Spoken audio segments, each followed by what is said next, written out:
So what kind of qualities or skills do kids need to be able to make and maintain friendships? And this is the question Dr. Gutstein and Dr. Shealy asked. Like, what do people need? Because basically almost everything you do in life is based on some sort of relationship, whether it's a personal relationship, a work relationship. There's even a little bit of a relationship, even just buying coffee. So after going through a bunch of psychology research, they dropped it into, like, kind of condensed it into 10 things, 10 qualities or 10 skills that people need to have to be able to navigate, to make and maintain good friendships. And the first of that is just enjoyment. Kids who are enjoyable to be around, who happen or tend to be happy, tend to seek out positive connections, tend to be regardless of whether they can add 1 plus 3. But if they're good hearted, they have a good heart and they're funny and they're outgoing and they're just a more happy being, kids tend to like to hang out with them.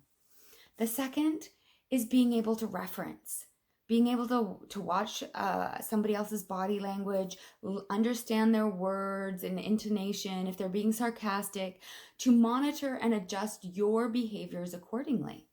And that's a really tough skill to have. Another one is the give and take, pulling their own weight in the relationship, so that not one person is always the one checking in, isn't always the one doing all the work to keep that connection and that friendship going. Kids have to have the ability to repair and not expect friends to be perfect, that there's going to be disagreements, that you have to be able to work through your complaints, being able to take criticism and be able to say it tactfully and in a meaningful and heartfelt way, rather than like meh, meh, meh. Being able to, one of the best things is having that unique relationship that is so personal to you and that person, that improvisation and co-creation, like all the inside jokes. It's something just between you and a friend. It's something you've created together. The other feeling of they explain, or other skill, is we go, where you can actually you think so much alike, where you're where you can almost predict what your friend's going to say because you know them so well, or because you have the same interests and you spend so much time together, you can pretty much finish each other's sentences. That's what we call we go. It's that ability to be pretty sure you know what the other person is thinking right now.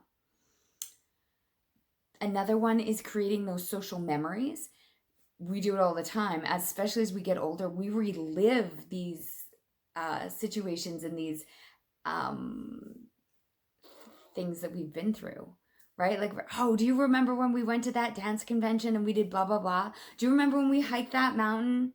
That's what more golden years are spent doing, looking back at all those amazing memories and those memories you made with certain people. And it's those connections that cement those friendships in more and more and more. There's always this piece of maintenance, is being able to, like, you're thinking about your friend even when you're not with them. Hey, I was just thinking about you, and letting them know that. Have a great day. Or, I wonder how that doctor's appointment went. That kind of check-in, maintenance, like, it comes back to that piece of both having equal responsibility in the relationship to keep it going. It's having an alliance, knowing someone's going to have your back when you're faced with a crisis, or you're faced with challenges. You know that you're going to have a friend who's going to have your back. That last piece, and the last one, I would say, is an acceptance. Is being able to be like, okay, you're having a great day, that's great, but also accept you at your worst. Being like, I already know what my friends are good at, but I also understand what their weaknesses are and how I can support them, and not necessarily make them feel bad about it. So to recap this all, I'll go back to the beginning. We've got enjoyment, referencing, that feeling of like pulling your own weight in the relationship, repair, improvisation and co-creation, the feeling of we go, social memories, maintenance, alliance, and acceptance.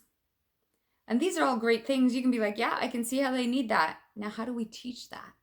That's what we do at Relationship Development Intervention.